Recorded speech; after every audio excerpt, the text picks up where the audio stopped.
बिस्मिल्लाहिर्रहमानिर्रहीम अल्लाहुम्मा सल्लि अला मुहम्मद व अला मुहम्मद। अस्सलामु अलैकुम व रहमतुल्लाहि व बरकातुहू। उम्मीद करना देखने वाले मेरे प्यारे व्यूअर्स खैर दे नाल होवोगे, खैरियत दे नाल होवोगे। अल्लाह पाक दी ज़ात तुहानू अपने हिफ्ज़ व ईमान विच रखे।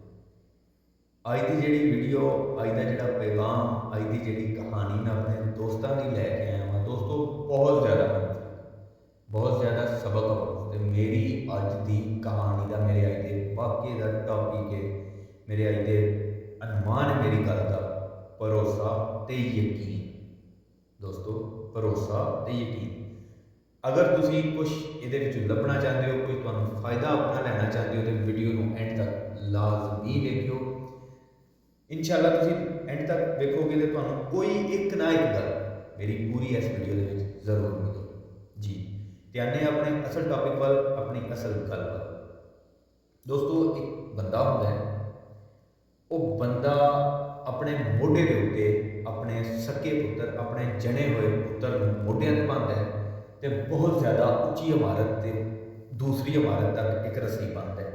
बहुत मजबूत रस्सी बांधता है। रस्सी बन के तो वो चलना शुरू कर देता है। दोस्तों एक दुनिया का कानून है कि मैदान के दो कुत्ते भी लड़ते हो तो तमाशबीन साइडों से बैठ उन्होंने बहुत ज़्यादा फोकस करके लेते हैं, क्योंकि उन्होंने दिलचस्पी मिलती है, उन्होंने फन मिलता होता है, उन्होंने बहुत ज़्यादा हैप्पीनेस मिलती होती है। लोग हूँ उस रस्सी से चलन वाले बंदे का तमाशा वेखन लग पे, उन्होंने बहुत ज़्यादा तजस्सुस के नाल वेखन लग पे कि किहड़ा वेला होना है कि इन्हें डिग पैना है। क्यों डिग पैना दोस्तों? हूँ वो डिगन की वजह थोड़े माइंड में ये सवाल पैदा होया है। दोस्तों एक इमारत बहुत ज़्यादा उच्ची है, दूसरी इमारत बहुत ज़्यादा उच्ची है। उन्हें उस इमारत के रस्सी बनी, रस्सी बन के अपने कंधियां, अपने मोढियां के उत्ते अपने पुत्र को भाल के एक सोटी के सहारे उन्हें वो रस्सी पार की। आहिस्ता आहिस्ता आहिस्ता चलता चलता सोटी के नाल संभलता टिकता इंज कुछ होंदा, लेकिन पुर उम्मीद वो इमारत पार कर गया। जिस वेले वो इमारत पार कर गया तो लोग जिहड़े उन थले तमाशबीन खलोते सन, तमाशा वेखण वाले खलोते हैं, लोग वो जिहड़े फोकस करके खलोते सन, वो बहुत ज़्यादा ना क्लैपिंग करन लग पे, तालियां मारन लग पे, खुशी का इजहार किया, मुसरत का इजहार किया कि वेल डन, बहुत अच्छे, ये वो इंज। दोस्तों जो उन्हें वो रस्सी पार कर ली, अपना मेन टारगेट अचीव कर लिया। अचीव करने तो बाद उन्हें किहड़ी गल की, उन्हें मजमे वाल मुखातब हो गए जिहड़े थले लोग वेंदे सन पे उन्हां वेख के उन्हें किहड़ी गल की कि क्या तुहाडे विचों कोई इंसान मेरे नाल यह रस्सी पार कर सकता है, या मैं दोबारा यह रस्सी पार कर सकता हूँ? उन्हें आख्या जी बिल्कुल कर सकते हो, क्यों कर सकते हो, तुसीं तो हुण पार करके गए। उन्हें आख्या ठीक है। कोई इस मजमे के विच कोई ऐसा इंसान, कोई ऐसा शख्स, कोई ऐसा बीबी, बंदा, बच्चा कोई ऐसा है जिहड़ा मेरे नाल शर्त लाए कि मैं दोबारा पार कर सकता? विचों मजमे के बड़े बंदे इंज करके ना हाथ चुके जी, मैं इधरों मैं शर्त लाऊंगा। मैं तो उस शर्त लाने की वजह से वो मेन वजह ही कि उन्हें अपनी अखां दे नाल पार करदियां देख लिया से। खैर उन्हें आवाम ना शर्त के उत्ते रजामंद कर लिया, एग्री कर लिया।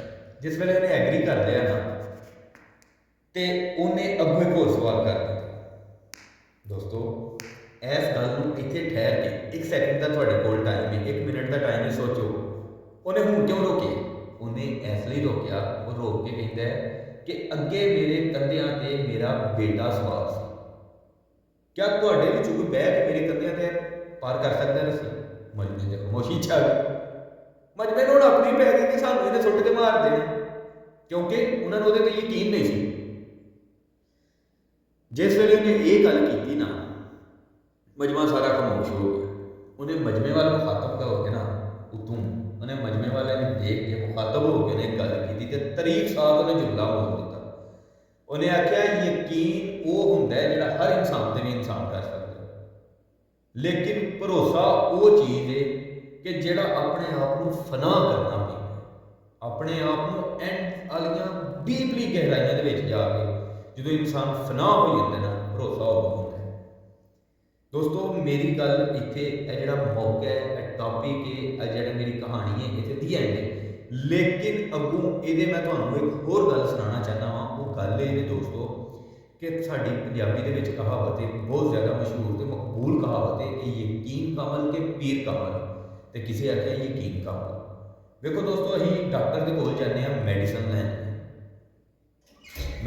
ਲਈ ਜਦੋਂ ਜਾਂਦੇ ਹਾਂ ਨਾ ਡਾਕਟਰ ਦੇ ਕੋਲ, ਤੇ ਡਾਕਟਰ ਕੋਲ ਜਾ ਕੇ ਅਸੀਂ ਕਹਿੰਦੇ ਹਾਂ ਕਿ ਬਈ ਸਾਨੂੰ ਸਿਰ ਦੀ ਪੀੜ ਹੈ, ਸਾਨੂੰ ਢਿੱਡ ਦੀ ਪੀੜ ਹੈ, ਸਾਨੂੰ ਛਾਤੀ ਦੀ ਪੀੜ, ਕੋਈ ਵੀ ਅਸੀਂ ਆਪਣੀ ਪੀੜ ਦੱਸਦੇ ਹਾਂ ਨਾ, ਤੇ ਸਾਨੂੰ ਇੱਕ ਕੱਢ ਕੇ ਨਾ ਗੋਲੀ ਦੇ ਦਿੰਦਾ, ਕੈਪਸੂਲ ਦੇ ਦਿੰਦਾ, ਇੰਜੈਕਸ਼ਨ ਲਾ ਦਿੰਦਾ ਸਿਰਫ। ਅਸੀਂ ਬਿਲਕੁਲ ਆਪਣੇ ਮਾਈਂਡ ਦੇ ਵਿੱਚ ਘਰੋਂ ਜਦੋਂ ਅਸੀਂ ਤੁਰ ਕੇ ਜਾਂਦੇ ਹਾਂ ਨਾ, ਸਕੂਟਰ ਤੇ ਚੜ੍ਹ ਕੇ ਜਾਂ ਕਿਸੇ ਵੀ ਸਵਾਰੀ ਤੇ ਚੜ੍ਹ ਕੇ ਪੈਦਲ ਡਾਕਟਰ ਦੇ ਕੋਲ, ਤੇ ਉਦੋਂ ਸਾਡੇ ਉੱਥੇ ਕੀ ਹੋਈ ਜਾਂਦੇ ਨੇ, ਹਾਏ ਅਸੀਂ ਬਿਮਾਰ, ਹਾਏ ਅਸੀਂ ਇੰਝ, ਹਾਏ ਅਸੀਂ ਇੰਝ। ਲੇਕਿਨ ਜਦੋਂ ਡਾਕਟਰ ਦੀ ਦੁਕਾਨ ਤੋਂ ਵਾਪਸ ਆਉਂਦੇ ਹਾਂ 80% 80% ਅਸੀਂ ਠੀਕ ਹੋ ਜਾਂਦੇ ਹਾਂ। ਉਹਦੀ ਕੀ ਵਜ੍ਹਾ ਕਿ ਸਾਡਾ ਮਾਈਂਡ ਸੈੱਟ ਹੋ ਜਾਂਦਾ ਕਿ ਅਸੀਂ ਡਾਕਟਰ ਦੇ ਕੋਲ ਕਿਉਂ ਆਏ, ਅਸੀਂ ਠੀਕ ਹਾਂ, ਠੀਕ ਹੈ। ਇਹ ਸਾਡਾ ਕੀ ਹੈ, ਯਕੀਨ, ਠੀਕ ਹੈ। ਲੇਕਿਨ ਭਰੋਸਾ ਹੈ ਕਿ ਹੁਣ ਭਰੋਸੇ ਦੀ ਗੱਲ ਕੀਤੀ ਜਾਂਦੀ ਹੈ ਨਾ, ਮੌਤ ਬਰਹਕ, ਇਹ ਸਾਡਾ ਅਟਲ ਭਰੋਸਾ, ਮਰਨਾ ਇੱਕ ਦਿਨ, ਇਹ ਸਾਡਾ ਯਕੀਨ, ਭਰੋਸਾ। ਦੋਸਤੋ, ਜ਼ਿੰਦਗੀ ਦੇ ਵਿੱਚ ਉਤਾਰ ਚੜਾਓ, ਊਂਚ ਨੀਚ, ਦਾएं ਬਾएं, ਖੱਬੇ ਸੱਜੇ, ਮਤਲਬ ਕਿ ਜ਼ਿੰਦਗੀ ਦੇ ਵਿੱਚ ਉਤਰਾਅ ਚੜਾਓ ਆਉਂਦੇ ਰਹੇ ਨੇ। ਸਮੁੰਦਰ ਤੇ ਤੁਸੀਂ ਜਾਂ ਨਹਿਰ ਤੇ ਕਿਤੇ ਵੇਖਿਆ ਹੋਇਆ, ਲਹਿਰਾਂ ਕਦੀ ਆਉਂਦੀਆਂ ਨੇ ਕਦੀ ਜਾਂਦੀਆਂ ਨੇ, ਲੇਕਿਨ ਦਰਿਆ ਨੂੰ ਕੋਈ ਫਰਕ ਨਹੀਂ ਪੈਂਦਾ, ਸਮੁੰਦਰ ਨੂੰ ਕੋਈ ਫਰਕ ਨਹੀਂ ਪੈਂਦਾ। ਤੇ ਲਿਹਾਜ਼ਾ ਦੋਸਤੋ, ਜ਼ਿੰਦਗੀ ਦੇ ਵਿੱਚ ਕੋਸ਼ਿਸ਼ ਕਰਿਆ ਕਰੋ ਕਿ ਕਿਸੇ ਇਨਸਾਨ ਦੇ ਇਤਬਾਰ ਨੂੰ, ਉਹਦੇ ਭਰੋਸੇ ਨੂੰ ਠੇਸ ਨਾ ਪਹੁੰਚੇ ਤੁਹਾਡੀ ਵਜ੍ਹਾ ਤੋਂ। ਉਹ ਜਿਹੜੀ ਮੈਂ ਤੁਹਾਨੂੰ ਪਿਛਲੀ ਗੱਲ ਸੁਣਾਈ ਹੈ ਨਾ ਕਹਾਣੀ, ਉਹਦੇ ਵਿੱਚ ਇੱਕ ਮੇਨ ਜਿਹੜਾ ਟੌਪਿਕ ਹੈ ਨਾ, ਇੱਕ ਮੇਨ ਸਮਝ ਲਓ ਕਿ ਜਿਹੜੀ ਮਾਸ ਹੈ ਨਾ, ਉਸ ਗੱਲ ਦਾ ਜਿਹੜਾ ਮਾਸ ਹੈ ਨਾ, ਉਹ ਇਹ ਸੀ ਕਿ ਜਿਹੜਾ ਉਹਦਾ ਪੁੱਤਰ ਉਹਦੇ ਮੋਢਿਆਂ ਤੇ ਬੈਠਾ ਸੀ ਨਾ, ਉਹਨੂੰ ਭਰੋਸਾ ਸੀ ਕਿ ਮੇਰਾ ਪਿਓ ਇਹਨੇ ਮੈਨੂੰ ਨਹੀਂ ਸੁਣਨਾ। ਮੇਰੀ ਗੱਲ ਨੂੰ ਥੋੜਾ ਜਿਹਾ ਸਮਝਣ ਦੀ ਕੋਸ਼ਿਸ਼ ਕਰੋ ਦੋਸਤੋ। ਵੀਡੀਓ ਬਣਾਉਣ ਦਾ ਜਾਂ ਵੀਡੀਓ ਤੁਹਾਡੇ ਤੱਕ ਪਹੁੰਚਾਉਣ ਦਾ ਮਕਸਦ ਸਿਰਫ ਤੋਂ ਸਿਰਫ ਇਹ ਹੈ ਕਿ ਮੇਰੇ ਦਿਲ 'ਚ, ਮੇਰੀ ਸੋਚ 'ਚ, ਮੇਰੇ ਯਕੀਨ 'ਚ, ਮੇਰੀ ਅਕਲ, ਮੇਰੇ ਸ਼ੌਕ 'ਚ ਜਿਹੜੀ ਗੱਲ ਆਏ ਨਾ ਅੱਛੀ, ਉਹ ਮੈਂ ਆਪਣੇ ਵਿਊਅਰਸ ਦੇ ਨਾਲ ਸ਼ੇਅਰ ਕਰਾਂ।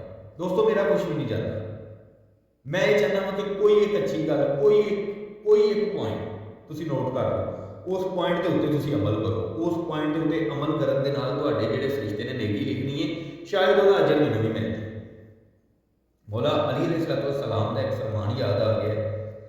ਮੌਲਾ ਅਲੀ अलैहिस्सलाम ਨੇ ਆਪਣੇ ਸ਼ਾਰਟਸ ਦੇ ਵਿੱਚ ਵੀ ਭੇਜਿਆ, ਬੇਸ਼ੱਕ ਤੁਸੀਂ ਉੱਥੇ ਜਾ ਕੇ ਵੀ ਇਹ ਦੇਖ ਸਕਦੇ ਹੋ, ਵੀਡੀਓ ਅਪਲੋਡ ਕੁਝ ਦਿਨ ਪਹਿਲਾਂ ਕੀਤੀ ਸੀ, ਕਿ ਤੁਸੀਂ ਅਗਰ ਕਿਸੇ ਦਾ ਭਰੋਸਾ, ਯਕੀਨ ਤੋੜਦੇ ਹੋ ਨਾ, ਤੇ ਤੁਸੀਂ ਇਹ ਨਾ ਸਮਝੋ ਕਿ ਤੁਸੀਂ ਕਿੱਡੇ ਕੋ ਸ਼ਾਤਰ ਹੋ, ਤੁਸੀਂ ਕਿੱਡੇ ਕੋ ਹੁਸ਼ਿਆਰ ਹੋ, ਤੁਸੀਂ ਕਿੱਡੇ ਕੋ ਨੌਸਰਬਾਜ਼। ਨਹੀਂ, ਤੁਸੀਂ ਆਪਣੇ ਉੱਤੇ ਰਸ਼ਕ ਇਸ ਚੀਜ਼ ਦਾ ਕਰੋ, ਆਪਣੇ ਉੱਤੇ ਦੁੱਖ ਅਫਸੋਸ ਇਸ ਚੀਜ਼ ਦਾ ਕਰੋ ਕਿ ਤੁਸੀਂ ਉਸ ਇਨਸਾਨ ਜਿਹਦਾ ਤੁਸੀਂ ਭਰੋਸਾ ਤੋੜਿਆ, ਉਹਨੂੰ ਤੁਹਾਡੇ ਤੇ ਇਤਮਾਦ ਕਿੰਨਾ ਸੀ, ਤੁਹਾਡੇ ਤੇ ਯਕੀਨ ਕਿੰਨਾ ਸੀ ਕਿ ਜਿਹਦਾ ਤੁਸੀਂ ਭਰੋਸਾ ਤੋੜ ਦਿੱਤਾ। ਲਿਹਾਜ਼ਾ ਦੋਸਤੋ, ਜ਼ਿੰਦਗੀ ਦੇ ਵਿੱਚ ਕੋਸ਼ਿਸ਼ ਕਰਿਆ ਕਰੋ ਕਿ ਜਿਹੜਾ ਇਨਸਾਨ, ਖਾਲੀ ਦੋਸਤੋ ਇਹ ਗੱਲ ਯਾਦ ਰੱਖਿਓ ਕਿ ਗੱਲਾਂ ਬਾਤਾਂ, ਕਿਸੇ ਦਾ ਰਾਜ਼, ਕਿਸੇ ਦਾ ਕੋਈ ਗੱਲ ਐਸੀ, ਇਹ ਸਾਰੀਆਂ ਚੀਜ਼ਾਂ ਆਪਣੇ ਸੀਨੇ ਦੇ ਵਿੱਚ ਦਫਨ ਕਰਨ ਦਾ ਨਾਮ ਹੀ ਭਰੋਸਾ ਹੈ।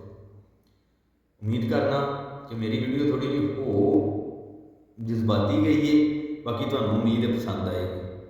ਤੇ ਇਨਸ਼ਾਅੱਲਾ ਮਿਲਦੇ ਹਾਂ ਇੱਕ ਅੱਛੀ ਵੀਡੀਓ ਦੇ ਨਾਲ। 2 ਦਿਨ ਜਿਹੜਾ ਗਾਇਬ ਰਿਹਾ ਉਹ ਇਸ ਕਰਕੇ ਗਾਇਬ ਰਿਹਾ ਮੈਂ ਵੀਡੀਓ ਤੋਂ, ਤਬੀਅਤ ਕੁਛ ਨਾ ਸਾਫ਼ ਸੀ, ਉਸ ਵਜ੍ਹਾ ਤੋਂ ਥੋੜਾ ਜਿਹਾ ਨਾ ਨਹੀਂ ਟਾਈਮ ਦੇ ਸਕਿਆ। ਬਾਕੀ ਇਨਸ਼ਾਅੱਲਾ ਹੁਣ ਪ੍ਰੋਪਰ ਤੌਰ ਤੇ ਆਪਣੇ ਭਰਾਵਾਂ, ਆਪਣੇ ਦੋਸਤਾਂ ਦੀ ਵੀਡੀਓ ਲੈ ਕੇ ਰੋਜ਼ ਪੇਸ਼ ਹੋਵਾਂਗੇ ਇਨਸ਼ਾਅੱਲਾ।